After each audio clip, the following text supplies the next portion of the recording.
주식을 사고 나면 꼭 한번 이런 생각 들지 않나요? 내가 지금 이 종목을 왜 샀지? 이 판단이 맞는 건가? 그래서 차트를 다시 켜보고 괜히 종목 토론방에 들어가서 사람들은 지금 뭘 말하고 있는지 하나하나 읽어보게 돼요.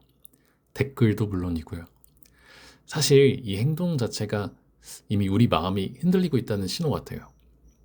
매수하자마자 불안해지는 투자, 이건 감정이 개입된 상태에서 들어갔을 가능성이 상당히 높습니다. 그리고 경험상 이런 투자는 대부분 오래 버티지 못하는 것 같아요. 사실 손실이라는 위험을 아예 없애는 방법은 간단하죠. 주식 투자를 안 하면 됩니다. 근데 현실은 그렇지 않잖아요. 월급은 그대로인데 물가는 매년 오르고 생활비는 점점 부담되고 가족이 생긴다면 그 책임감은 더 커집니다. 그러니까 가만히 있으면 돈의 가치가 줄어들고 있다는 느낌이 들기 때문에 우리는 결국 투자를 고민할 수밖에 없어요. 그래서 더더욱 아무 생각 없이 하는 투자가 아니라 조금이라도 덜 흔들리는 투자를 해야 되는 거죠. 오늘은 큰 돈을 벌자는 이야기는 아닙니다. 단돈 10만 원이라도 더 지키고 조금이라도 더 벌기 위해서 주식 투자하면서 꼭 피해야 할 좋지 않은 습관 3가지를 이야기해 보려고 합니다. 이 3가지만 줄여도 투자할 때 느끼는 스트레스와 계좌의 변동성은 달라질 거라고 생각합니다. 첫 번째는 조급한 마음입니다. 보통 조급한 마음은 손실에서 시작됩니다. 어제 마이너스 3% 손실, 그저께 마이너스 7% 손실.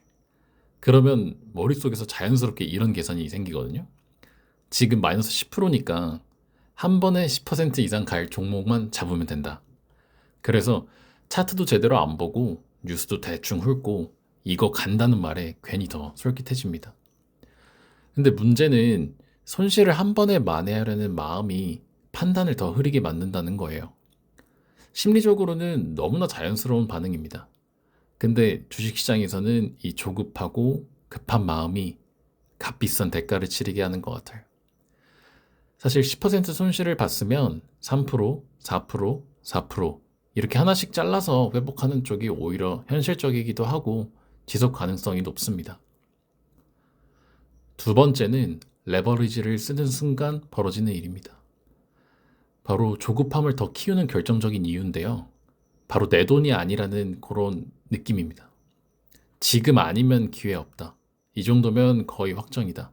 이런 생각이 들면서 대출 받고 신용미수를 써서 단 한 주라도 더 담으려고 합니다. 근데 한번 냉정하게 생각해보면 아무리 좋은 자리라고 해도 단기 조정 5% 정도는 충분히 나올 수 있는 것 같아요. 근데 문제는 그 5%를 심리적으로 버틸 수 있느냐의 싸움인데 내 돈으로 산 주식도 5% 빠지면 솔직히 심기 불편한데 제 돈이 아닌 상태라면 그 압박감은 훨씬 커집니다. 결국 작은 조정에도 전량 매도하게 되고 다시 또 급등할 종목을 찾아 떠나는 악순환이 반복되는 이유입니다. 세 번째, 환희에 매수하고 공포에 매도하는 습관. 이건 저뿐만 아니고 다른 분들도 많이 겪어봤었던 그런 패턴들일 것 같은데요. 예를 들어 어떤 종목이 계속 눈에 밟히는 상황이에요. 근데 막상 보니까 당일 상승이 한 25%, 28%, 그러니까 상한가에 육박할 그 상태까지 가 있어요. 그러면 이런 생각이 듭니다. 오늘 상한가 가겠는데? 내일 갭상승 나올 건데 어떡하지? 사실 이 순간에는 논리보다는 감정이 훨씬 앞서 있는 상황입니다. 물론 실제로 더 가는 종목도 많이 있어요. 근데 사실 우리 돈으로 투자할 때는 항상 이렇게 생각하는 게 마음이 편할 것 같아요.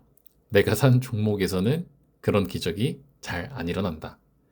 현실적으로 단기 급등이 나온 뒤에는 한 번쯤 쉬어가는 경우가 많은데 이미 심리적으로 우리가 밀린 상태라면 잠시 거리를 두고 3에서 4일 정도 다시 흐름을 지켜본 뒤에 그 종목이 단기 조정을 받을 때 숨 고르고 있을 때 접근하는 게 손실 확률을 줄이는데 더 도움이 되지 않을까요?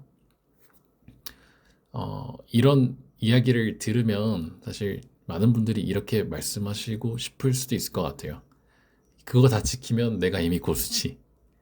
맞습니다. 사실 완벽하자고 하는 이야기는 아니고요. 다만 오늘 말씀드린 이 세 가지 상황에서만이라도 한 번 더 생각하고 한 박자 늦추는 습관, 이 차이를 만들면 어떨까 하는 취지에서 말씀을 드려봤어요. 그 작은 차이가 시간이 쌓이면서 계좌 차이를 만들 수 있다고 생각하고요. 조금이라도 덜 흔들리는 투자, 그게 결국 저희가 형편적으로나 현실적으로 더 나아질 수 있는 가장 좋은 방향이 아닐까 생각합니다.